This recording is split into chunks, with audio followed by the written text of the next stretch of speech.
किसान भाई और बहनों नमस्कार। कृषि शोध के आज के इस अंक में आपका स्वागत है। आज हम बात करने जा रहे हैं स्मार्ट एग्रीकल्चर के बारे में। किसान भाइयों, स्मार्ट रहना किसे पसंद नहीं होगा। आज तो गांव-गांव में स्मार्टनेस की दुकानें, ब्यूटी पार्लर्स और तरह तरह से खुल गई हैं।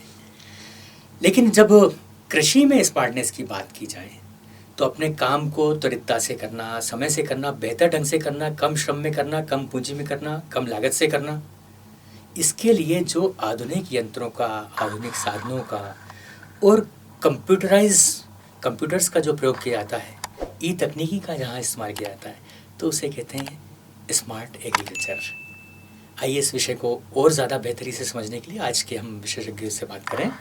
डॉक्टर सुरेश मोटवानी साहब, जो कि नीदरलैंड से जुड़ी हुई एक संस्था है, कृषि क्षेत्र में काम करने वाली सॉलिडेरिडॉट, आप उसके महाप्रबंधक हैं और किसानों को लगातार नवीन तकनीकों से आप अवगत कराते रहते हैं और पुनर्नियोजित खेती यानी रीजेनरेटिव एग्रीकल्चर फार्मिंग के बारे में आपका बड़ा विशेषज्ञता है। तो इनके अनुभवों का, इनके ज्ञान का हम लाभ लेना चाहेंगे। डॉक्टर साहब, कार्यक्रम में आपका स्वागत है। जी, धन्यवाद श्रीवास्तव जी। जैसे सबसे पहले तो जैसे मैंने कहा कि स्मार्ट एग्रीकल्चर, आप इस टर्म को, इस शब्द को कैसे देखते हैं, हमारे किसान भाइयों को कैसे समझाना चाहेंगे? जी श्रीवास्तव जी, जैसा कि आपने बताया, स्मार्ट का जो मीनिंग है वो अलग अलग तरह से लिया जा सकता है। आज हर कोई स्मार्ट बनना चाह रहा है, खेती किसानी भी स्मार्ट हो रही है, होनी भी चाहिए। अब ये है कि परिभाषा तय करें, स्मार्ट होता क्या है। स्मार्ट कृषि से जब हम बात करते हैं तो ऐसी कृषि पद्धति की बात करते हैं जिसमें कि जो खेती का जो पूरा प्लानिंग है, उसका जो पूरा नियोजन है, वो अच्छे अच्छे जो नए तकनीकी साधन हैं उसका उपयोग करते हुए अच्छी तरह से प्लानिंग करके करें। अब इसका मतलब ये नहीं है कि पूरा नया हो जाना है।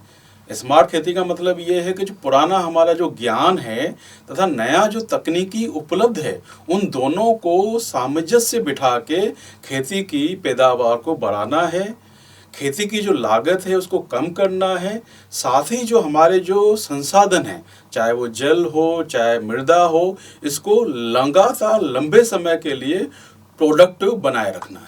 लेकिन जहाँ तक बात की जा रही है कि कृषि को स्मार्ट एग्रीकल्चर के रूप में इसमें भविष्य देखा जा रहा है, इसे लेकर आप क्या सोचते हैं?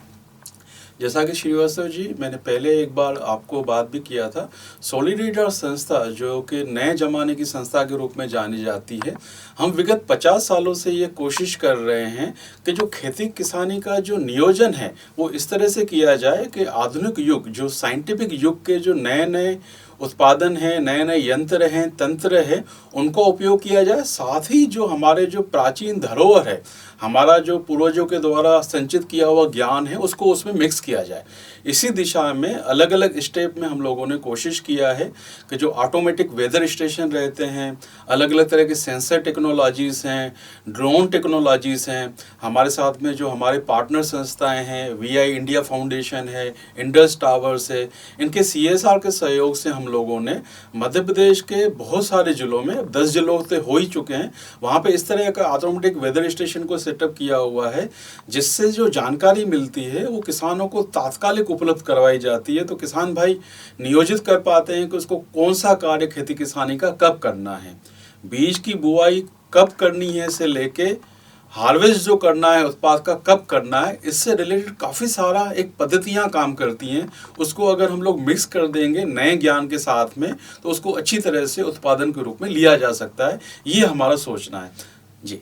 तो जैसे कि आपने बताया कि स्मार्ट एग्रीकल्चर का मतलब सिर्फ यही नहीं है कि हम सब नया नया कुछ आजमा लें, लेकिन फिर भी हम देख रहे हैं कि बैलों से चलती हुई खेती आज हवा में उड़ती हुई आ रही है, यानी ड्रोन टेक्नोलॉजी जो है वहाँ तक किसानों की पहुँच हो गई है और बहुत सारे बदलाव हम खेती में देख रहे हैं।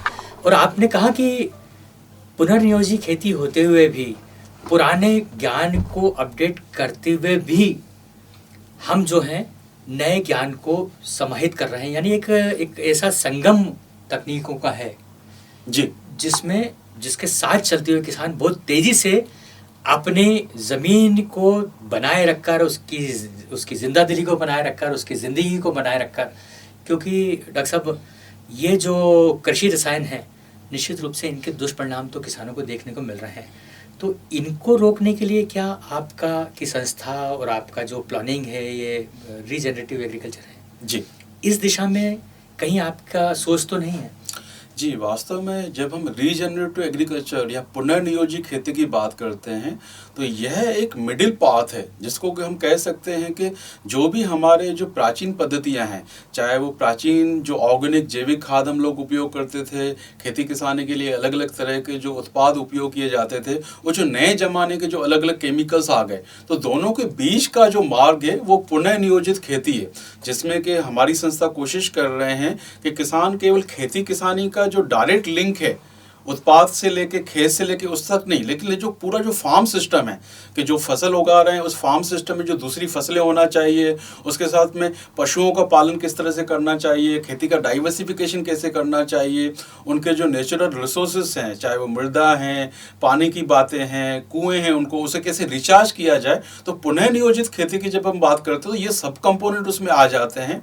तो जो खेती करने के लिए जो इनपुट चाहिए वो तो इसका भाग है ही है, साथ ही जो उसका सराउंडिंग है, जो पर्यावरणीय जो माहौल है वो भी पुनर्नियोजित खेती का भाग है। तो हम संस्था के माध्यम से कोशिश कर रहे हैं कि जितने भी इस तरह के उपाय हैं जिसमें कि किसानों को कम से कम रसायनों का उपयोग करना पड़े, चाहे वो अपने खेत के जो संसाधन है, रॉ मटेरियल है, उसको उपयोग करके वो वर्मी कंपोस्ट बनाएं, अलग अलग तरह के जो बायो पेस्टिसाइड बनाए जाते हैं वो बनाएं, साथ ही अपने खेती किसानी की लागत भी कम करें और खेती किसानी के लिए जो लाभदायक जो केमिकल्स हैं, जो बायो पेस्टिसाइड है, उसको उपयोग करें। तो ये पुनर्नियोजित खेती में हम लोगों ने पूरी तरह से कोशिश कर रहे हैं।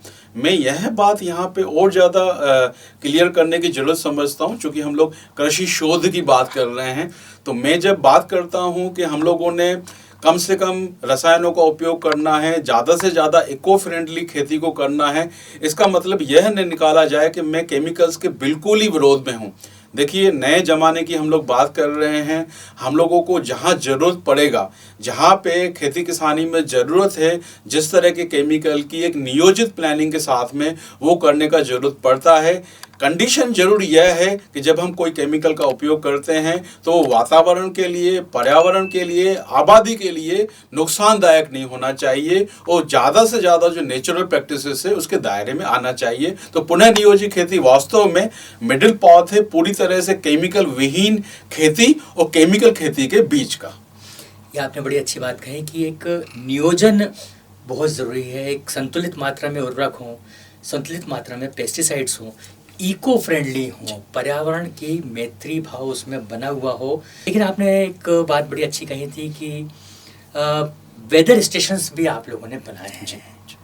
विशेष रूप से आज हम कहते चले आ रहे हैं, हमारे सदियों से हम बोल रहे हैं कि कृषि जो है मौसम पर आधारित होने के कारण हमेशा ही एक ज़्यादा जोखिम का व्यवसाय है। लेकिन वेदर स्टेशंस ये एक नया एकदम कॉन्सेप्ट है किसानों के लिए। इसके बारे में हम चाहेंगे कि आप विस्तार से बताएं। खेती किसानी अब मानसून का जुआ नहीं रहा है।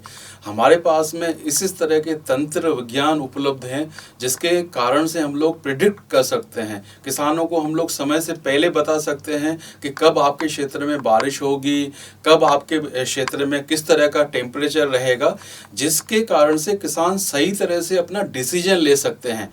पहले का ज़माना था, अब मौसम केंद्र कोई नई बात नहीं है, वेदर स्टेशन कोई बहुत ज़्यादा नई बात नहीं है।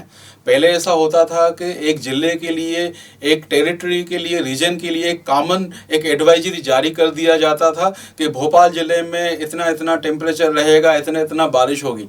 अब समय की आवश्यकता है, जो कि हमारी संस्था ने करके भी दिखाया हुआ है।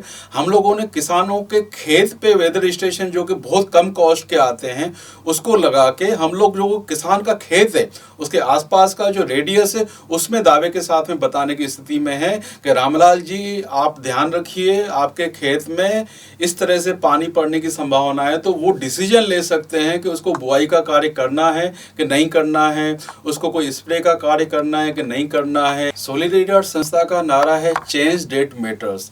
हम लोग ऐसे कार्यों में संलग्न हैं, ऐसे कार्य हम लोग करना चाह रहे हैं जो कि छोटे किसानों के लॉन्ग टर्म, जो उच्च भविष्य की कामना करते हैं। हमारी संस्था का उद्देश्य है जितने भी छोटे किसान हैं, जो मार्जिनल फार्मर्स हैं, वो अपनी खेती किसानी को अच्छी तरह से करें, उनका जो प्रोडक्शन है वो अच्छा हो, उनको ज़्यादा लाभ हो, ताकि लंबे समय तक वो खेती किसानी में जुड़े रहें।